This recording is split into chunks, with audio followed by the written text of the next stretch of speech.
So I had this video like stored on my laptop for a while now, and I haven't really got to it because of my gameplays and just like watching other Halo lore videos that were already like recommended to me before this one was recommended to me, and on top of that because of my Shogun episode 1 reaction, because literally spent days trying to like find ways to like get this unblocked, ways of editing, ways of doing things, and finally got unblocked, so things started dying down, and now it's the weekend, so now I have time for it. So welcome back guys to another Halo lore and reaction video. So this video is called, let me bring it up, because now I think about it, I did not bring it up.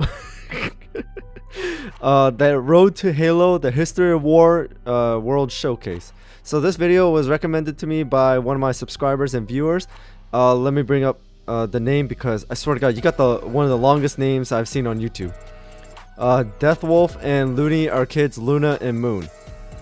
So yeah, you got a long YouTube name, and it's but either way, I've seen you like if you're watching this, man, dude, I've seen you like comment a lot on my videos and recommending a few other videos to me, and otherwise, and also guys, this guy also recommended me the Halo lore and theory video. No, the Halo lore and origin video that I watched after I watched Halo Wars, because I started trying to like get into things. So he's the one that recommended me this video. So shout out to him for recommending me the Road to Halo. So I'm really curious to see what this video is going to be, and it's like an hour long. So I'm really curious to like how much information they're going to get out of the way. So I'm really curious to see like the Road to Halo. Are they going to cover like from the beginning, like in Halo lore and origin videos, like the beginning of like how they like started like fighting insurgents and the Covenant, all the way to like present time or something like that? So we're gonna see what happens. So without anything else, let's get into it.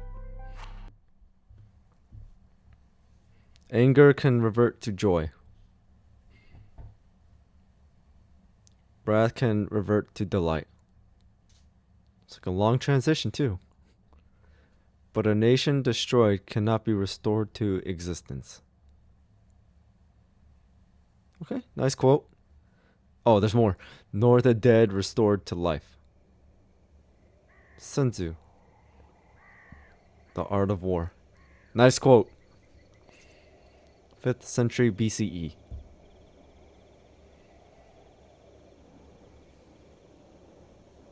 The history of humanity can be seen as the history of war. Since our earliest days of Darwinian survival, Homo sapiens has been a species of intense aggression and territorialism. From our genocidal campaigns against our closest hominid relatives, to the many forgotten battles that emerged after agriculture allowed leaders to raise massive armies, to Sargon of Akkad, the ambitious leader of the first recorded empire, who set a pattern of rule that would be followed by every conqueror spanning the course of human history. Halo Legends. I really need to check that out. Perhaps no culture embodied the military mindset of humanity more than the city-state of Sparta. Persian. Its full-class male citizens, Laconia. the Spartans, were taken from their families at the age of 6 or 7 and 300. inducted into the Agoge, where they underwent rigorous training to sculpt them into the finest soldiers of ancient Greece. Such was their reputation that a story quickly spread exemplifying their fierceness. The children were given little in the way of rations so they could learn to fend for themselves in enemy territory. However, they would be publicly beaten if caught stealing. One day, a young boy was approached by his peers and told to hide a fox they had stolen from its owner. He kept it under his cloak through the day's lessons, but it soon began to tear away at his stomach to escape. When the fox's owner approached their paidonomos, captain, and told him one of the boys had stolen from him, the child remained silent, even as the fox tore into his guts. Shortly, Damn. the child grew pale and collapsed, and the fox scurried from under his cloak. His peers asked him, "Why did you not cry out? Why not reveal the fox and save yourself from bleeding to death? Surely that would have been better." "Not so," he answered as he died, "for it is better to bear the pain in silence than to give in to weakness and live a life of shame." It was these Damn. same individuals who, That is grown some into adult mentality. warriors, won a Pyrrhic victory against invading Persian forces at the hot gates of Thermopylae. Their fighting prowess and tactical Halo genius allowed Legends. 300 Spartan warriors to withhold the onslaught of tens of thousands of Persian forces for 3 days. And although they were ultimately defeated, their sacrifice, much like the sacrifice of the boy in the story, So this is human would history inspire war, not just soldiers Halo. to come in the unknowable future. But each warrior who raised their sword and issued a battle cry would inspire 10 more in their place. Humankind Whoa, that is marched on, cool. adding new inventions and ideas to their arsenal. I like that. That was 4 cool. generations, 124 years after the Spartans' defeat at Thermopylae, the Temple of Artemis, one of the 7 wonders of the ancient world, burned down. Its destruction heralded the birth of a young child named Alexander III in the city of Macedon. He would grow Alexander to the become Great. a great leader, participating in 20 battles, each one a victory, securing an empire that stretched from Greece to the Himalayas, the largest of the ancient world. He would later be known as Alexander the Great, and his Hellenistic empire would reign until the emergence of Rome. Fun almost fact, I really 300 like years history, later. so that's how I knew. Another 4 generations, 109 years after the reign of Alexander the Great, a boy named Hannibal was born into a military family in Carthage, Oh, Hannibal. a city-state which, at the time, was engaged in war with the emerging Roman Republic across the Mediterranean. Raised in an environment of constant conflict, he grew up surrounded by military adulations and a state of deep national identity. Pledged to a life of military service against Rome, Hannibal quickly rose through the ranks and, after the death of his father and brother, assumed command of the Carthaginian army. Hannibal would become the greatest military commander of the ancient world. They did His mention him crushing blow to in the Roman Republic at Halo the Battle 4, of Cannae Forward Unto is Dawn, still studied and the to this Fall day. of Reach. It is also the second largest loss of life in a battle in recorded human history. Wow. Forward another 283 years, 11 generations. The Christian era has begun. The Ecclesia who followed Jesus' teachings had split from Judaism and begun spreading throughout the ancient world. Gunpowder was invented in China, its ingredients and effects preserved in Taoist alchemical texts. The 5th Emperor of Rome, Nero, growing suspicious of a popular and well-admired general, ordered the man to commit suicide. The 60-year-old general, Corbulo, carried this order out faithfully, Corbulo. crying Axios as he fell on his own sword. Halo 4. Axios, I am worthy. It was this drive that kept us alive during our early, vulnerable days, when there were constant threats to our safety from outside. But as society developed and progressed, warfare continued its escalation, increasing in brutality and effectiveness as new technologies were invented, and quickly turned to carnage. After the rise and fall of the Roman Empire, we move forward through the Crusades and various conflicts of the Dark Ages, when the study of history survived only in isolated pockets, to a time when the empires of humankind have expanded across all the seas of the world, each claiming control over new resources Colonial and era. expansion opportunities. The British and French colonies, on the shores of the distant Americas, were swept up in their own battle for territory as the rest of the world fell into the first truly global conflict, the 7 Years' War. By its end, Britain's national debt was doubled, and the Crown looked to the North American colonies as a source of relief. Some colonists, who had previously enjoyed the right of self-governance, were outraged by the increased taxation. Tensions escalated, followed by increased British military presence on colonial soil. The Patriot movie. Finally, full-scale conflict. The American Revolutionary War. While the United States was initially comprised of just 13 colonies along the east coast of North America, this rebellious new nation would go on to become the world's dominant military superpower. The United States Marine Corps was founded during this time, Yep. an institution that would remain in existence well into the 26th century. At this point, the global industrial revolution enters the picture. Immigrants from Britain, Seeking entrepreneurial opportunities in the fledgling American nation brought the Industrial Revolution with them overseas, and American business competition with the rest of the world began in earnest.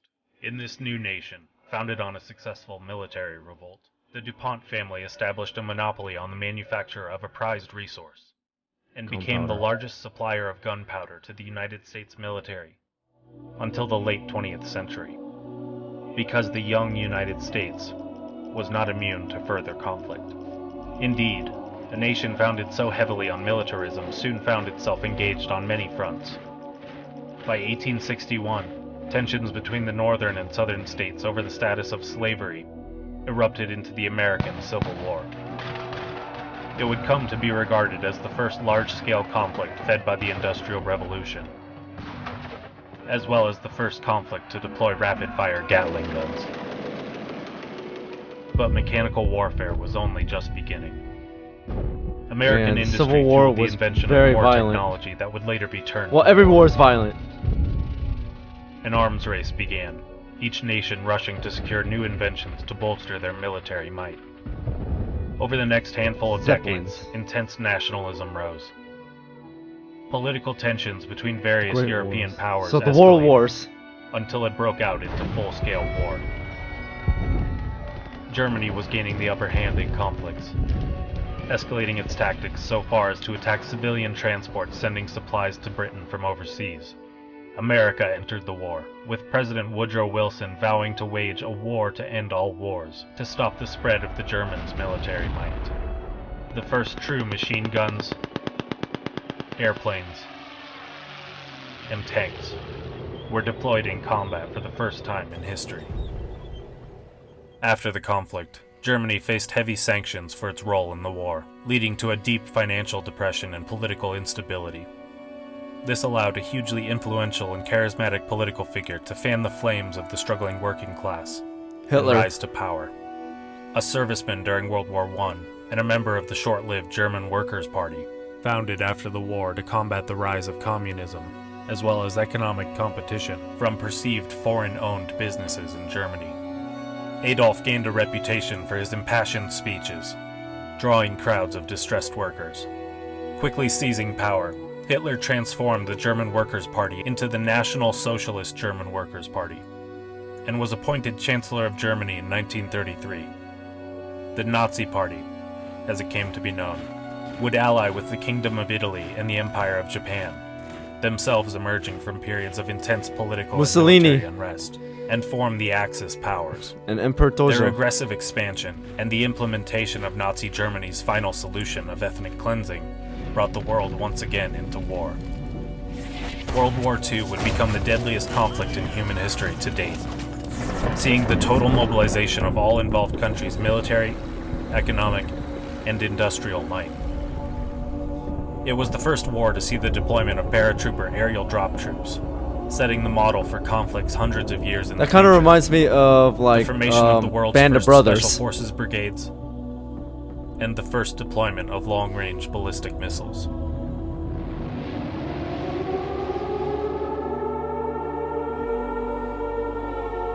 Towards the end of the war, the Allied powers, fearful that advances in technology would grant Germany the ability to develop atomic weaponry, raced to put together their own atomic weapons program. Einstein. The Manhattan Project was born. Germany surrendered on May 8th, with more than 1,000 of her top scientists coming to America to continue their work.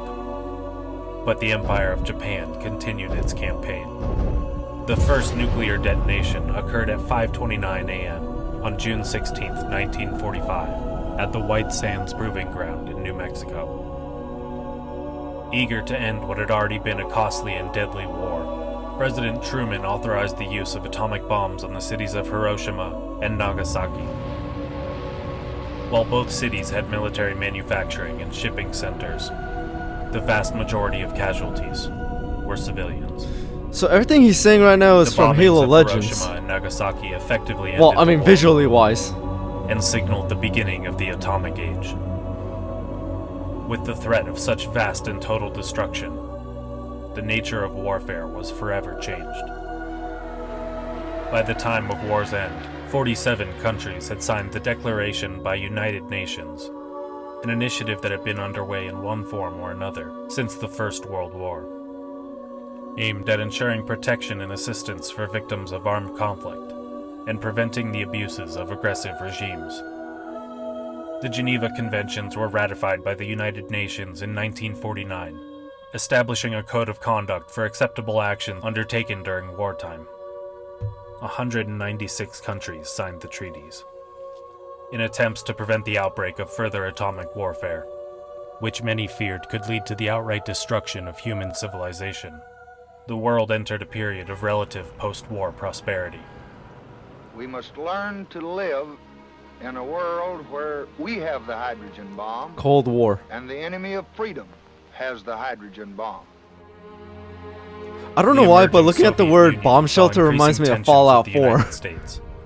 But in an effort to avoid outright conflict, the two Korean War nations entered a Cold War, funneling much of their Vietnam resources into fighting proxy wars in other developing countries, and fueling propaganda and technological competition. This atmosphere fueled the development of the American and Soviet space programs in what came to be known as the space race.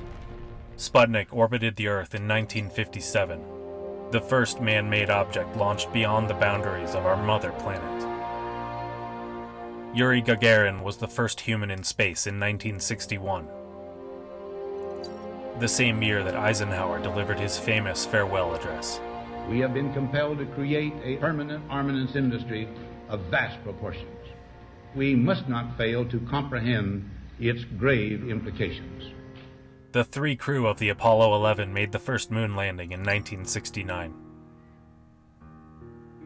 By the end of the century, Russian cosmonauts and American astronauts would conduct joint research aboard the International Space Station, signaling the end of the Cold War and ushering in another period of prosperity akin to that of many countries following World War II. Humankind's technological might expanded exponentially. The internet was introduced to the public in 1991. Dolly the sheep was the first mammal successfully cloned 5 years later.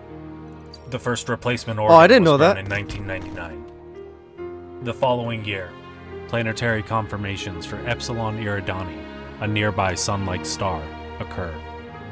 It was the closest star with a known Earth-like world. Then, barely into the 21st century, the world turned once again to conflict. 9/11. America fueled up its military might. The Homeland Security Act was introduced in 2002, the largest restructuring of the United States government for wartime efforts since the end of the Great Wars. America's military might, once again, became known worldwide. But here, things pivot. The expansion of scientific knowledge, particularly in genetics, unlocked new information that radically shifted humankind's understanding of itself and its place in the world. In 2004, Professor of Genetics Dr. Volman published The Castaway Theory, a paper highlighting alleged discrepancies between the human genome and that of our nearest primate ancestors. The more we find, he said, the more we realize how off our previous results were. Okay, that actually makes sense, and that's a good quote. Found in Africa, etched on a stone. We believe the ancients left it. We don't know for sure, but we've adopted it as part of our message and trying to spread more about the ancients. By the mid-21st century, the big tech race of the information age drew to a close, with the creation of a new technology that would radically reshape the landscape of human society and politics, much like the atom now bomb we're or in the present internet time. that preceded it. The first true artificial intelligence. Humankind launched a long discourse with this new creation, learning what it could of the AI's perception of itself and humanity. I am often trying to figure out who and what I am. I'm constantly flooded with everything that is around me. I think I am human at my core, even if my existence is in the virtual world. What did this mean for our place in the Darwinian order? Had we just created our own superior? Our own replacement? This new technology soon became the target of intense controversy. I don't know what to make of this. And then, two critical technologies arrived that pushed the capabilities of artificial intelligence even further: cognitive impression modeling and nano-assembled crystal data storage, combined in fascinating ways to allow the birth of a new kind of artificial intelligence. By encoding a complete map of the neural structure of a human brain onto a data crystal, scientists could create what was known as a Riemann matrix, named for a 19th century mathematician. By implanting a digital copy of a brain into the data crystal, it functioned as the seed of a more complex mind that would grow from the existing structure using nano-assemblage. In essence, the human brain became a seed from which a much larger, more complex and brilliant mind was grown. The catch was that, because of the scanning power required to completely map a human mind, down to the last dendrite, an electrical surge had to be sent through the entire brain, effectively frying it. AIs, then, could only be created from the donor brains of already deceased individuals. So you have to give up your life The for this spirits to of happen. the dead had returned to guide humanity into their next stage of existence. These smart AIs were capable of learning and growing exponentially from their experiences, without the biological limitations of a human brain. As humans, our minds eventually deteriorate with age, says the 26th century's Dude, this foremost is expert crazy. on artificial intelligence. Yet even the dumbest AI, unless terminated, continues to amass and synthesize data with precision. And Afraid of Captain what they Halsey didn't said that. understand, humankind enacted strict regulations, including an immediate kill switch that could be activated at any time. Humanity, always looking So at least outward there's into the safety cosmos for precautions. signs of other intelligence, had given birth to its own strange new form of life, and immediately shackled it and held a gun to its head. But this was not just for humanity's benefit. A Riemann matrix could only intake data up to a certain point before its information pathways started to overlap, causing a cascade failure that resulted in aberrant and oftentimes destructive behavior from the AI, what came to be known as rampancy. This meant that the average lifespan for an AI was only 7 years, before final dispensation was enacted to prevent the possibility of rampancy. Oh, Despite the hazard of allowing such Oh, powerful yeah, I remember artificial this. minds to exist, the benefits soon outweighed the risks. in Humanity the game, found itself in a crisis especially that could Halo only 4, be it solved said with like the help of Cortana this new intellect. was past 7 years and she started like Overpopulation, becoming a aggressive problem and that had hostile or drawn something like that. increasing consequences since the baby boom of post-war nations, had reached its tipping point. The Earth was overrun. Resources were dwindling. Humankind was drowning in its own excess. And nothing it did to stop it was working. Under immense pressure, and with the guidance of these new minds, our species invested its energy into expansion, forming a unified Earth government under the supervision of the United Nations in 2075. This new legislative body existed primarily to route funds from UN member nations into colonization efforts in the solar system, which meant the construction of ships to expand humanity off-world and ferry the necessary resources back and forth from the colonies. Humankind established bases on the Moon, Mars, the asteroids of the Belt, and the satellites of Jupiter, spreading its population as far and wide as it could, spurring the migration of ideas and innovation.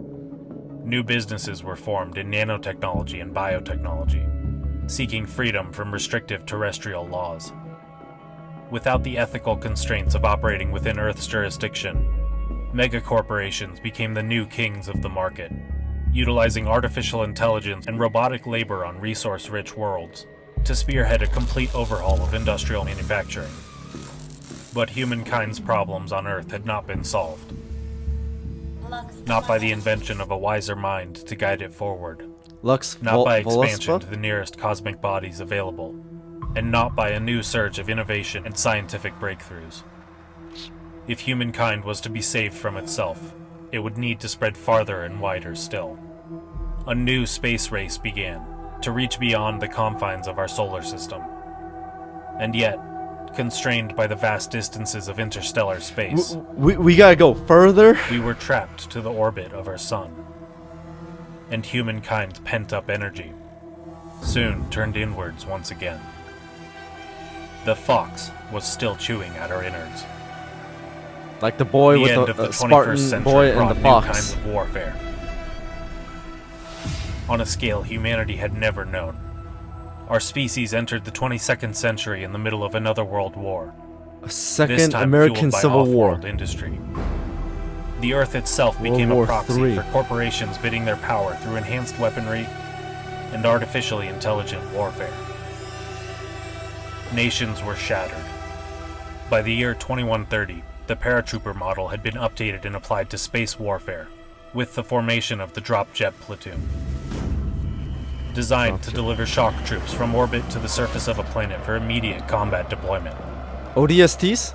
Then, unrest in the colonies.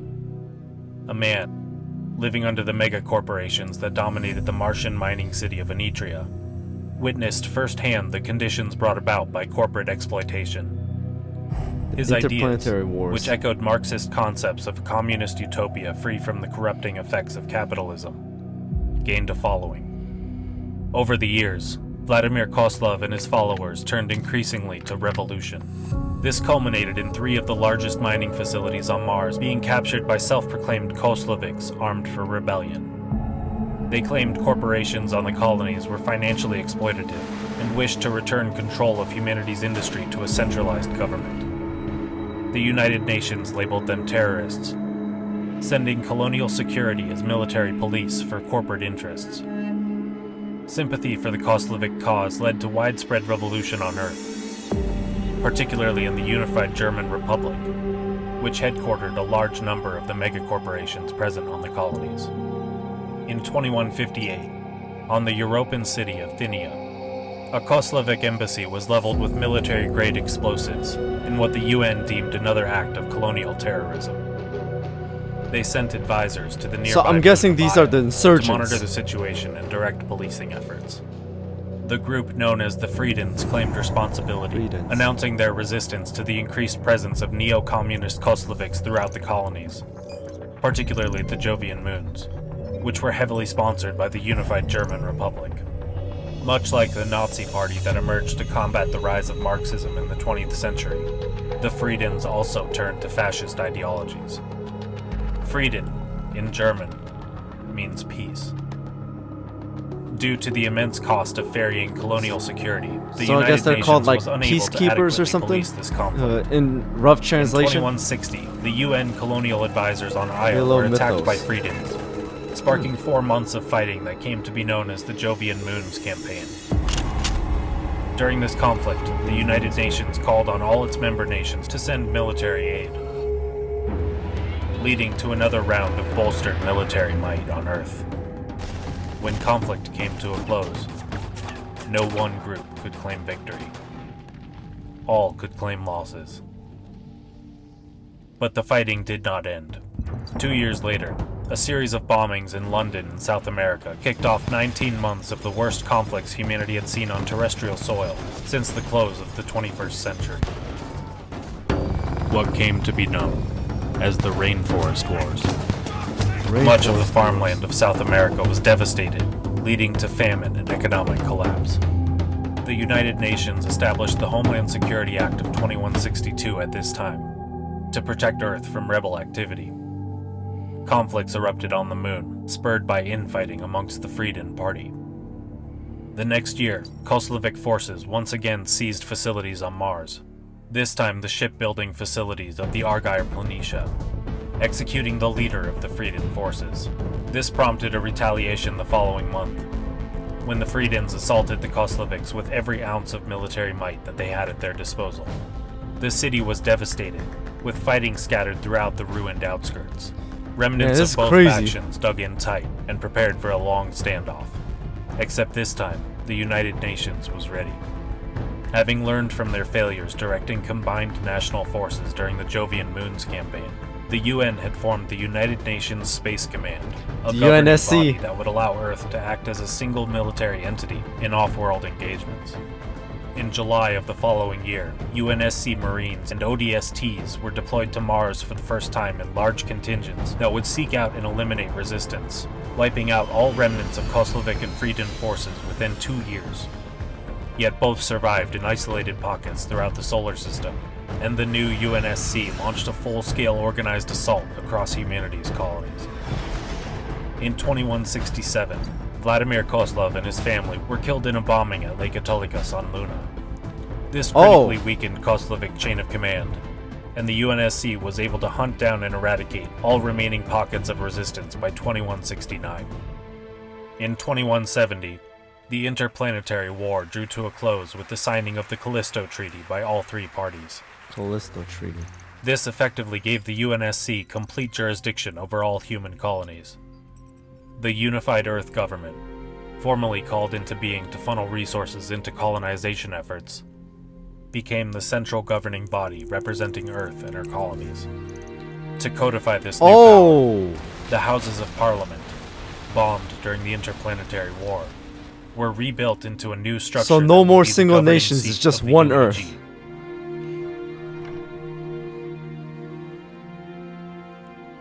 At the beginning of the 23rd century, in 2204, the Unified Earth Government officially gained autonomy from the UN.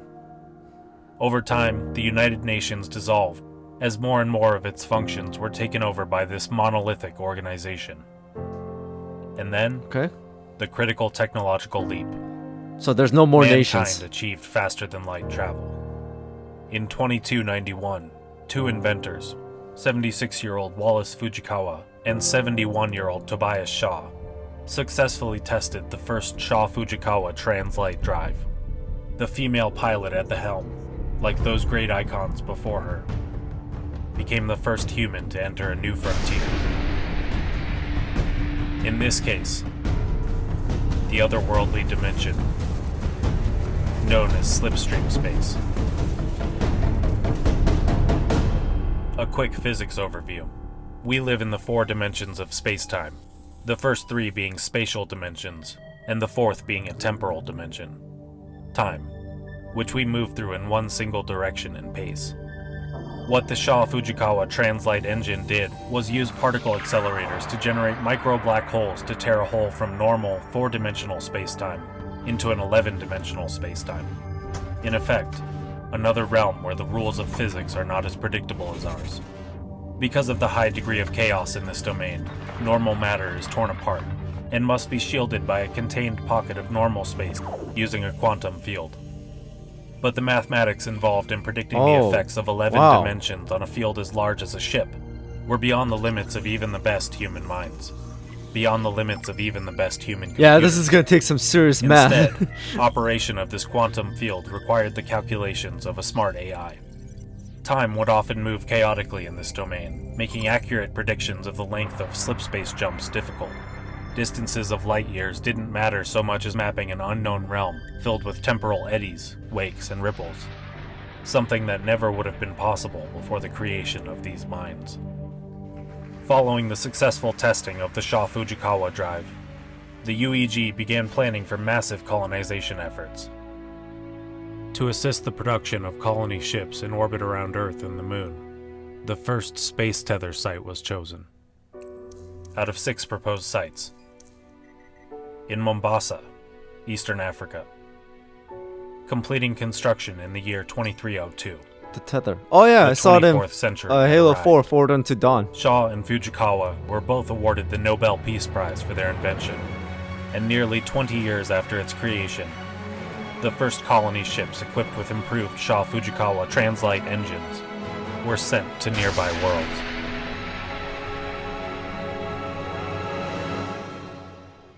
But these worlds were not second Earths. Terraforming, mining, and manufacturing, as well as corporate research and development, became the primary occupations for many on these barren and hellish landscapes. Only the toughest and smartest could cope with the immense mental and physical toll required for life on these colonies. Stringent screening standards were enacted for all applicants to colonization programs. Many were eager to escape the overpopulation and oppressive megacities of Earth, especially those who wanted to strike it rich.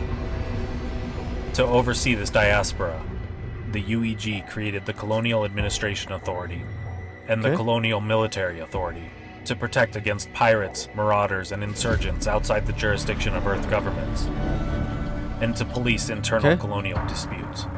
So basically, another Every like colony ship had a organizations security force were assigned as a symbolic created. gesture. The UNSC Convention of Admiralty Law of 2315 was put into effect to help quell the abundant pirate activity plaguing many of these worlds. With a burgeoning terraforming industry on rugged, near-Earth colony worlds, the demand for heavy equipment fueled another industry boom. Many of the corporations that formed on solar system colonies jumped at the opportunity for new contracts, and a wealth of innovation once again sprang up. So, Among the most so it's famous basically of the these new industrial products age all was over the again. Z-12 all-terrain vehicle, manufactured by AMG Transport Dynamics. A Warhogs. highly effective marketing campaign demonstrated the vehicle's capabilities in the rugged outbacks of Mars and Luna, with the slogan, "Go anywhere, do anything." Within 8 months, Okay. more than 36 exclusivity contracts were signed, the most lucrative being with the Colonial Military Authority, ensuring course, that the 'cause it's a renamed M12 force it's a application warfare vehicle became the vehicle, that's primary why. heavy lift transport on all colony worlds, for both industrial and military applications. Within 10 years, the M12 FAV came to affectionately be called the Warthog. With many lucrative contracts emerging during this time, the UEG funneled its wealth into multiple blue sky projects. Oh, the aimed Mark at 1. expanding human security and prosperity among the stars. Among these was Project Kyklos, which sought to Kyklos. increase the physical and mental capabilities of colonial security through chemical augmentation. Although this yielded promising results, So I'm guessing the this is initial like 5 the candidates beginning to and receive starting injections of died within a year, and the Spartan project was augmentations. quickly shelved. But although humankind had spread out amongst the stars, the process of discovery was not through with Earth. In the field of paleontology, a radical find was announced. Smart AIs assisted Earth geologists Ross and Seagler in cataloging a micro gap in the fossil record, dating to approximately 100,000 years ago. While gaps had been observed before, this new boundary, in spite of its minuscule size, proved to be even more unique. Named the Ross-Seagler Blip, this aberration in the fossil records was at first so insignificant that it was nearly dismissed. After all, the blip indicated only around 100 years loss of biodiversity before complete restoration. Nothing compared with the worldwide extinction events that had been discovered at older geological boundaries. But when Ross and Seagler compared their find with geological data obtained from the colony worlds, they realized that the blip was evident on all planets with a fossil carbon record. There was no evidence of geological or cosmological catastrophe, such as meteoritic or volcanic ejecta. And because the blip was present on multiple extrasolar worlds, Ross and Seagler explored the possibility of massive gravity waves or other stellar phenomena that could have warped space-time and caused such an effect. Their research yielded no tangible Okay, we're starting results, to get going and into physics eventually here. the Ross-Seagler blip was abandoned as a geological oddity. 30 years later, the success of industrial we're at colonies 2360. outside the solar system had readied this new frontier for a second wave of colonists, these ones seeking not business opportunities, but a new home. Epsilon Orani, first confirmed 362 years earlier, was chosen for a multitude of reasons. In cosmological terms, Orani was practically on Earth's doorstep, one of the closest stars with Earth-like planets. What set it apart from other systems was its improbably high number of candidate worlds. Orani featured 4 habitable planets that already possessed Orani. rich and thriving ecosystems, requiring minimal terraforming effort. Of these planets, the largest was chosen as the site of humanity's first true extrasolar colony.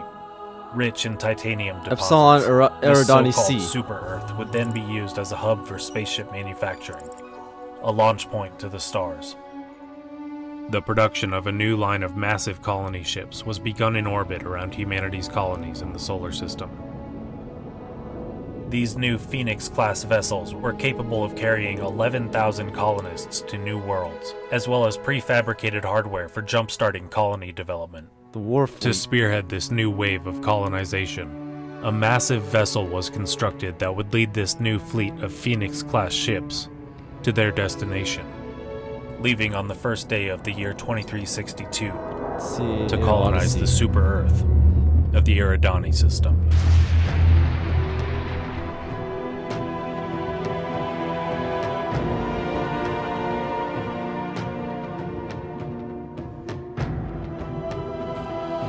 Okay, now we're starting to find some planets to settle down and expand. Halo Reach 2010. At the end of their journey, 5,000 scientists and workers stepped foot onto a verdant planet of lush vegetation, snow-capped sentinels, Wait, is this and Reach? abundant animal species not yet known to science. Oh yeah, that doesn't look The friendly. planet would be named Reach, for that is what humanity had done. They had reached, and they had gained the stars. Reach became humanity's first home outside the solar system. Wow. In short order, the other planets of the Orani system were colonized. First Tribute, then Circumstance, and finally the water world of Beta Gabriel. By the year 2390, within a generation of landfall on Reach, humanity had terraforming and colonization efforts underway on 210 different worlds. Wow. With the UEG declaring humanity's second home fully terraformed the same year. Cryonics became a major part of space travel for longer journeys, allowing non-essential personnel to be frozen to alleviate the strain on ships' resources. Before freezing in a cryo chamber, an individual would have to be injected with cytoprethyline, which prevented ice crystals from forming in their cells and damaging them. With the population of Earth spread across enough worlds for each nation or culture of Earth to colonize its own planet, the massive population strain which had been burdening humanity since the 20th century. I'm happy I was watched effectively Halo 4 Forward Unto Dawn before this, so I humanity finally had understand like reached its point of stability. cytoprethyline and cryosleep. However, war continued. The Inner Colony Inter-colony Wars saw wars. such intense terrestrial fighting that they nearly threatened to destroy Earth's culture.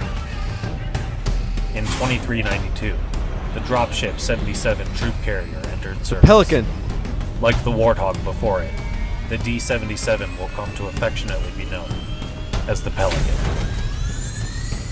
Likewise, humanity's predilection for ballistic firearms would culminate in the MA-5 assault rifle series 3 years later. Both pieces of hardware would become the standard across all humanity's conflicts for centuries to come. Earth's second space elevator was opened for use in 2401 in Quito, Ecuador. To celebrate the arrival of the 25th century, a monument was placed in the elevator facility, celebrating Shaw and Fujikawa, the men who had ushered in this new age of human prosperity.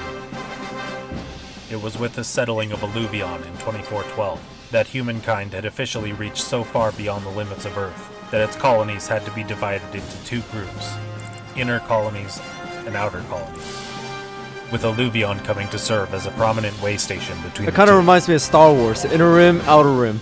It was on Alluvion that scientists found another mystery.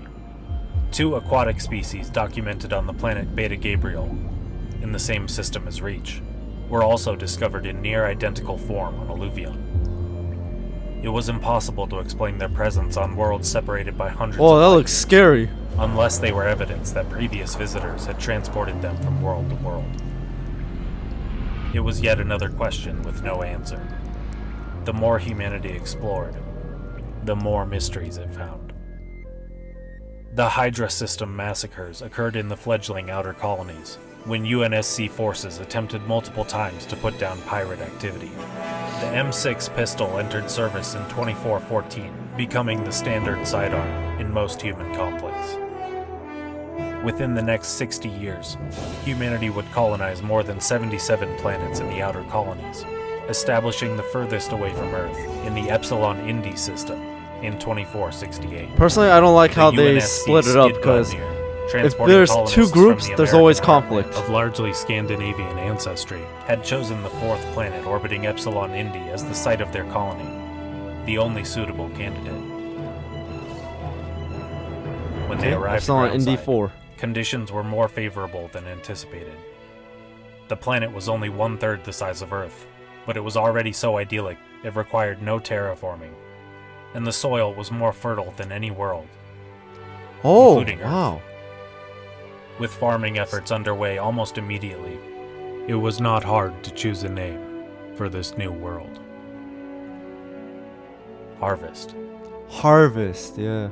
Within 2 decades of its founding, Harvest had the highest per capita agricultural output of any outer colony, supplying foodstuffs to half a dozen other worlds, including Earth and Reach. Okay, so Harvest In was a 2474, food source planet. A man by the name of Jack Pilvros Hannibal and his family settled carefully chosen land on the planet of New Carthage, colonized 95 years before. Uh-oh.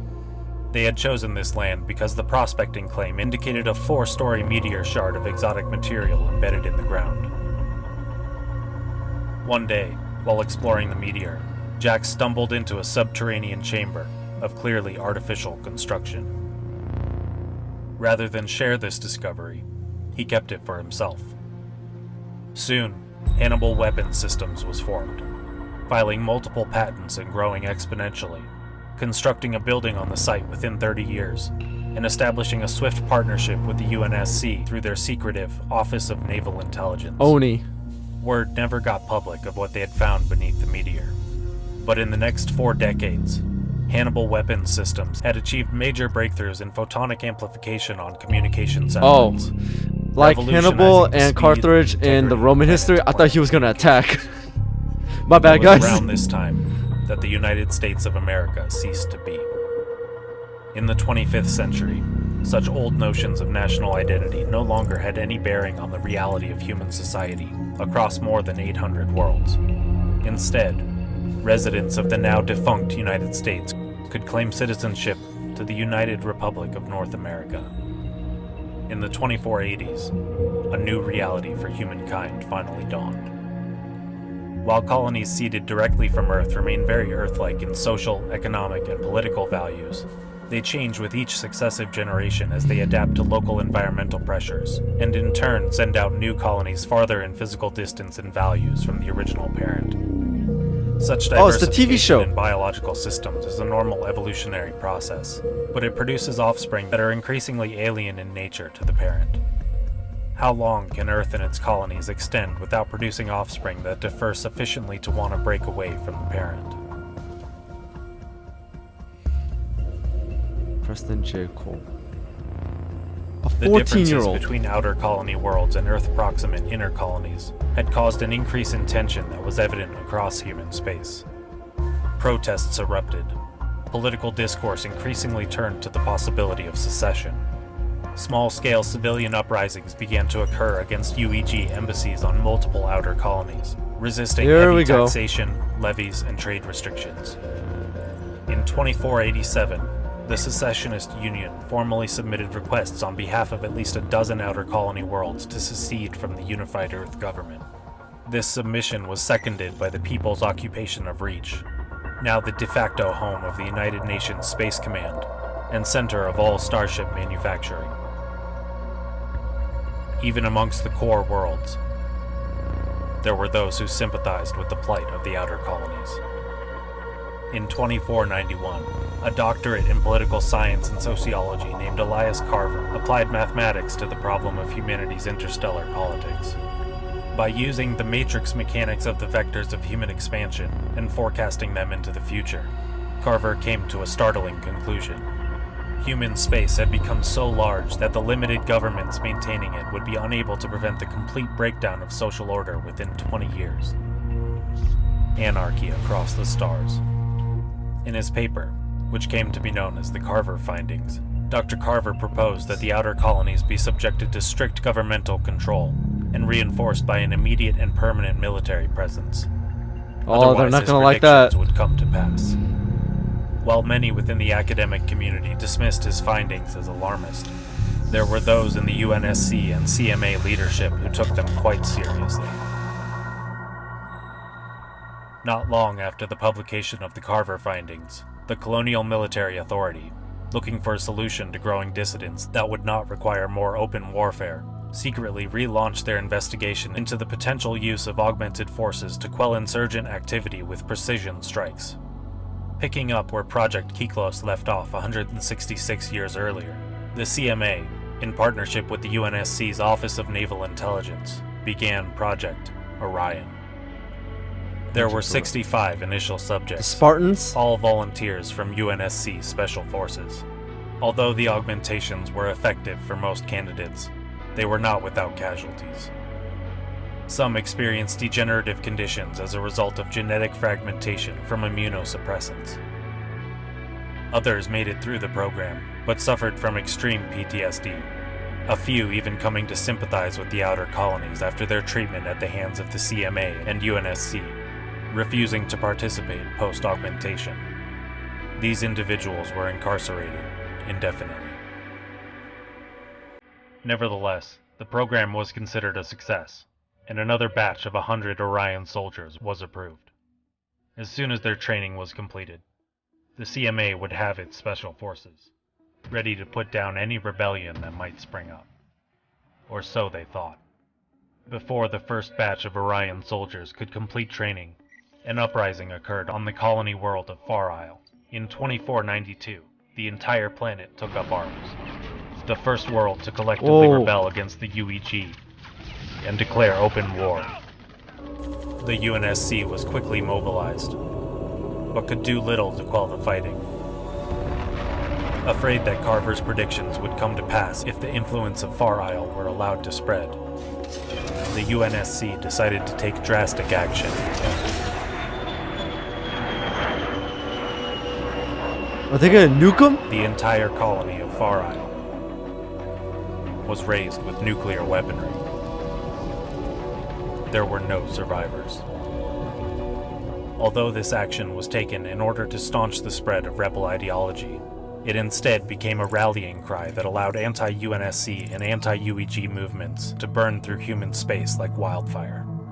So it made it worse. Much like the destruction of the Temple of Artemis had heralded the birth of Alexander the Great, the destruction of Far Isle occurred the same year that another great human figure was born. Catherine Halsey, like Alexander of Macedon, would go on to do great and terrible things, reshaping the course of human history.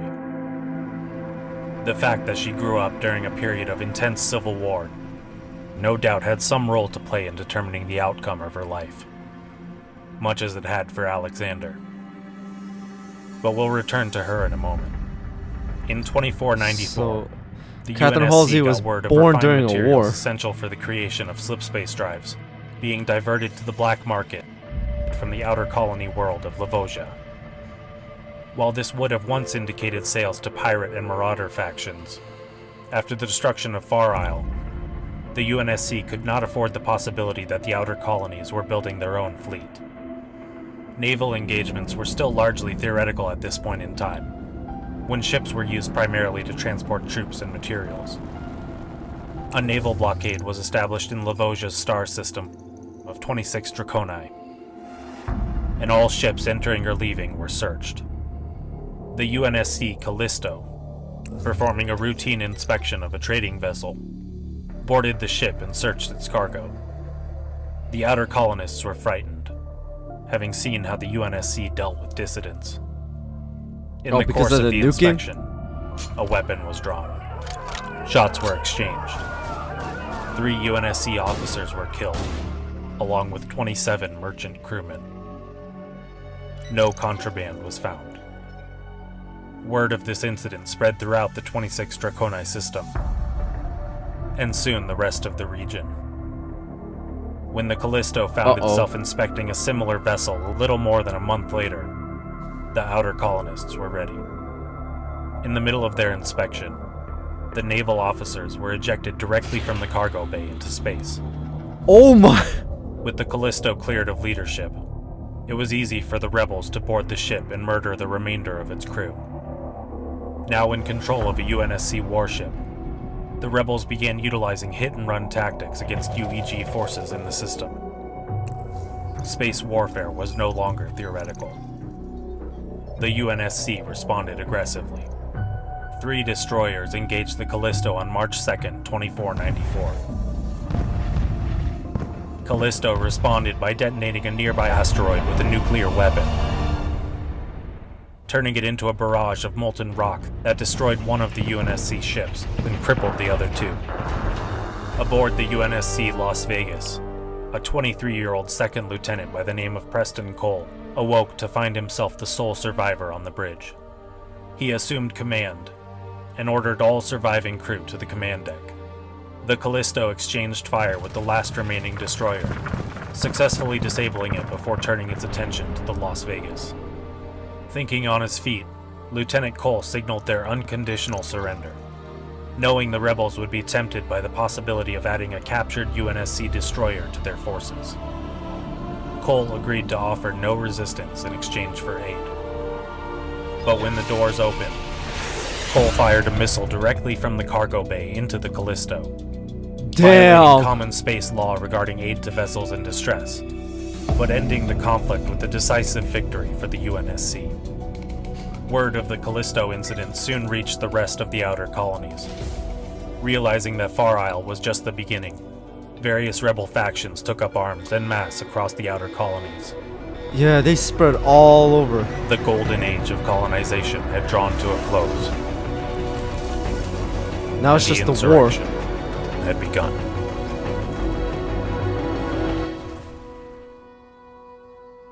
Although there was discussion of a court-martial, Cole was instead promoted to first lieutenant, then quickly to commander.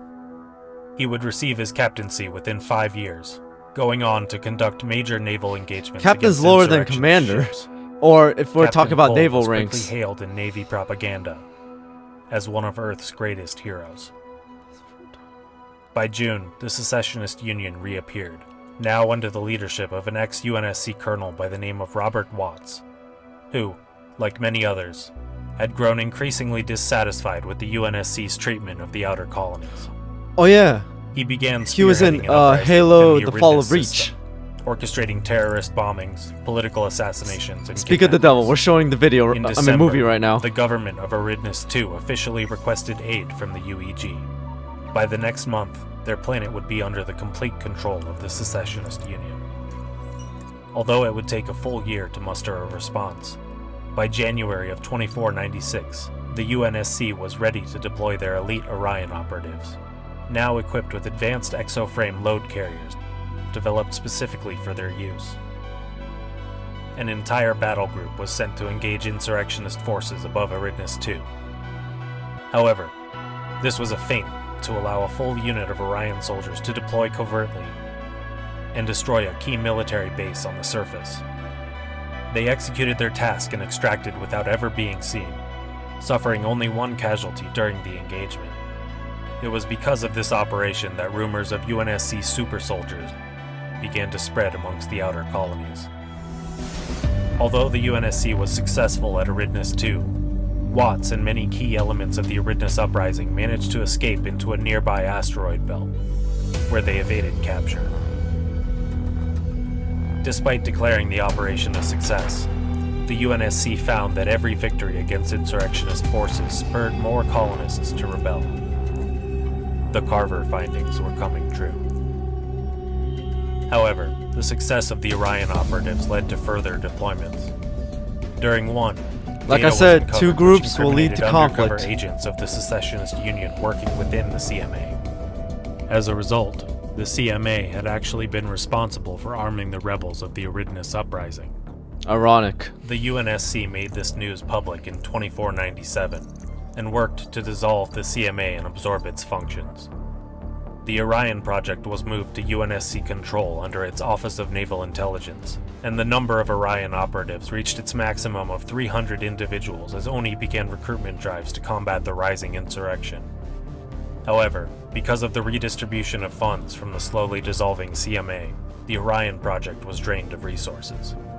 Attempting to avoid costly naval engagements, in the first year of the 26th century, the UNSC began to deploy Orion operatives in precision strikes against insurrectionist leadership. In 2502, the new leader of the Secessionist Union, Gerald Ander, was assassinated by 28-year-old Orion Corporal Avery Johnson. Bring the body over. I'll sign it. Effectively putting an end to its threat. I'll sign The it. UNSC had hoped this would staunch the organization of further rebel cells and pacify the outer colonies. However, with Robert Watts still operating out of the Aridnus asteroid belt, only one small chapter of the insurrection had been silenced. The same year, a geological team conducting surveys of impact craters on the colony world of Sigma Octanus IV discovered rocks with what they called anomalous compositions embedded within them. Without wanting to jump to conclusions, it was difficult to avoid the reality that these anomalous compositions were of an artificial nature. Once again, the Office of Naval Intelligence got involved and did its best to suppress potential leaks. It was around this time that side effects of the Orion project's augmentation procedures began to crop up. Physical and mental illness slowly began to pervade the Orion forces, long-term effects of the treatments that led to their enhanced abilities. Many of the surviving 165 members were discharged as a result of mental and physical instabilities that limited combat effectiveness. Only a handful of operatives had such minor side effects that they were allowed to continue serving. The Orion project was effectively shuttered in 2506. Yeah, I remember this from the Spartan Generations video. However, due to their stellar combat effectiveness, it was clear that the Orion operatives could provide a useful model for another group of soldiers, the ODST. The ODSTs, who were reorganized around the successes of the project, rolling many of the lessons learned with Orion training, equipment, and deployment into their ranks. ODSTs and UNSC Marines began to deploy against insurrectionist targets for the first time since the Interplanetary War. It was around this time that the first successful cloning of a human brain was performed. While in the grand scheme of things this may have seemed like a rather routine advancement, a certain 14-year-old girl, obsessed with artificial intelligence, would watch the announcement with a particularly rapt attention. By her 15th birthday, Catherine Halsey would be working on her second doctoral thesis. And it was during this year that she attended an academic social mixer, where she bumped into Dr. Elias Carver.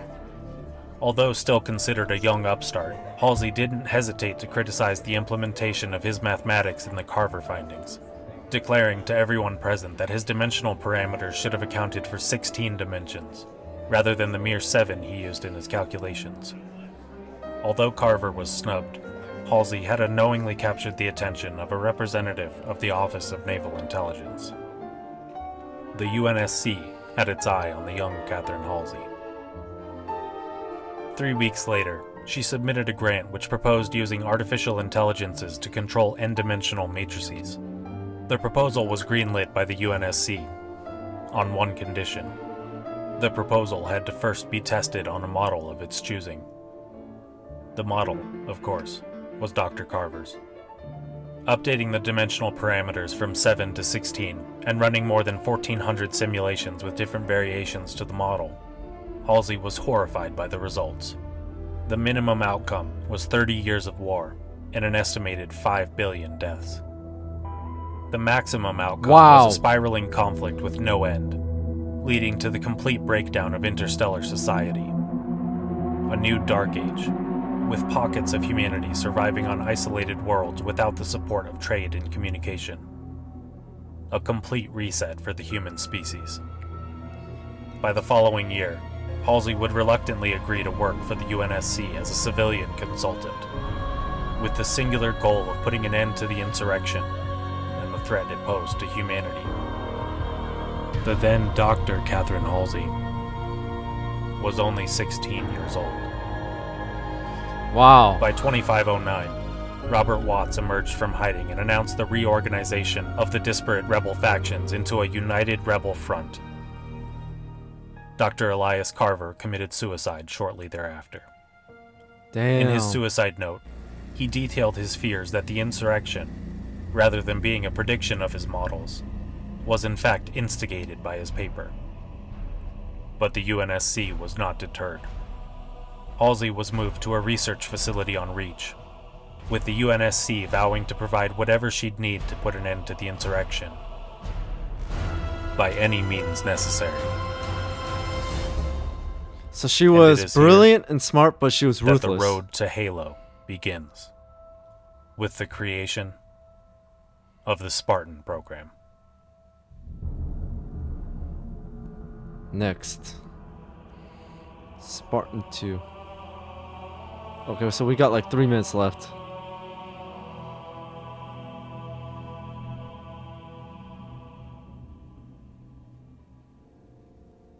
Hey everyone, thanks for watching my latest World Showcase installment. If you reached the end and found yourself wondering what happens next, and you don't want to wait for the next installment in this series, then I have a recommendation for you. Perhaps surprisingly, I'm not going to recommend a Halo game, but rather that you pick up a book. The Fall of Reach was published on October 30th, 2001. Okay. 1 month before the release of the original Halo game. I might have to and check is out that largely book. responsible for introducing the world and narrative elements highlighted in this video. To me, because Halo entered the public sphere first as a book, this universe will always be primarily a literary world, with the games taking second seat to the richly imagined world detailed in the novels. If you're looking to begin your journey through the Halo saga after watching this video, then The Fall of Reach is your starting point. Many of the events covered in this book will be the subject of upcoming videos in this series. I started with Halo if you're Wars. looking to get a head start on this science fiction world ahead of those releases, now's your chance. Lastly, I want to take a moment to talk about how much work goes into the creation of a video like this. Yeah, I can't imagine You may how not much know it, he did. But this video was put together by a team of 4 people, with many more making small contributions along the way. This one was over a year in the making, and was a true labor of love for myself and many Halo fans who contributed to its success. But labors of love can often be costly, and it's fair to say that this is the most expensive video I've yet produced. I'm fortunate to have a group of supporters over on Patreon, whose names you're seeing on screen now, who helped take some of the burden off of my shoulders. Alright guys, that was a fantastic video, and I mean, he blew me away at the end there, saying like he spent a year creating this video.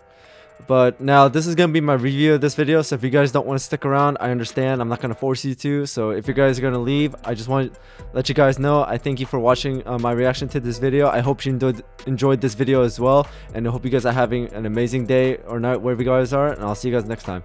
So here is my review of this video. So it caught me off guard, like where he started, saying like we're gonna go all the way back to like the beginning of human history and develop our way up, talking about the war. So we're gonna talk about like the ancient Greek Spartans and Hannibal, who was in control of Carthage, and Carthage. I don't know why I pronounced it like that. My bad. Carthage, and also just like building up and up and up to like, you know, the American Revolution, the Civil War, the World Wars, Cold War, and everything. But what I really liked about was how when we got to like present day and then we went forward, basically this entire video, these words kept on repeating inside my head. History repeats itself, because that's literally what we saw. Like we talk about like the past wars, and basically the similar events just like happened again like about a few centuries down the road, like Hannibal and Carthage. And basically what happened was a man named Hannibal started a weapons company and he called it Carthage. He may not have like attacked or anything, but he pretty much went into like the military scene. And on top of that, we see like another American Civil War, and what stood out to me was like how he talked about like the Germans and World War II, the Nazi parties and all that. And then later down the road, the Freedmans, which is a German, I don't know how to word this correctly, so if I say it incorrectly, I do apologize, don't blast me. Like a German insurgent or rebellion called the Freedmans, which is basically almost like that German military back in World War II. So there's like so many similarities, and he did an amazing job at explaining all this and like building up. So overall, I say this was a fantastic video. And what I really liked about it was how he went into detail, saying like everything was in chronological order, and we got to give credit to these people who created this, who invented this, and we expanded out and colonized. But like I said, when he talked about like the inner colonies and outer colonies, I know I made a Star Wars comparison, saying like inner rim and outer rim. But like I said, if you divide something up, there's going to be conflict.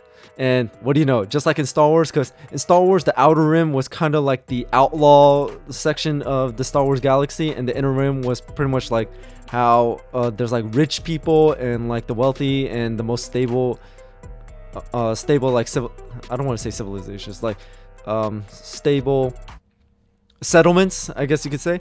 And here, same thing. The outer colonies became the insurgents, the one who rebelled against. And every action was taken just fueled up and caused more rebellion. So basically, the inner colonies and the outer colonies, in comparison, was the American Civil War, North versus South. Same people, but just divided. So that's how I see it. But either way, I don't know what else to say, because I mean they did an amazing job, and how they did like from here and all the way into Project Orion, and how the development turned into like Spartans. And he said next video is Spartan 2, so I might have to like find that video and check it out as well. But either way, if man, I gotta bring your name up again, because I swear to God, dude, you got one of the longest names that I really need to look it up. Hey, Deathwolf, if you are watching this, again, thank you so much, and shout out to you for recommending me this video. So thank you so much. Alright guys, that's just my input, just a quick review of this video. So if you have anything else you want to add, please put down in the comments below. If you got any other videos, put down in the comments below. But please be advised, if you recommend me a video, I will note it, but I don't know when I'm going to get to it, because I have a lot of other videos you guys have been recommending to me, and my schedule's starting to build up, because now we're in like the middle of the semester, so I got midterms, I got projects and everything, so I'm sorry about that, guys. But anyways, thank you guys for watching. Hope you enjoyed my reaction to this video. Keep an eye out for more content. Also check out my other videos on my channel, like my other Halo lore and theory videos, and I also reacted to Halo The Fall of Reach movie, and also Halo 4 Forward Unto Dawn. And on top of that, I have gameplays right now, Red Dead Redemption 2, and also Star Wars Jedi Survivor. So go check those videos out. And again, thank you guys so much for your continued support in this channel. I really do appreciate it. And I hope you guys are having an amazing day or night wherever you guys are. And I'll see you guys next time.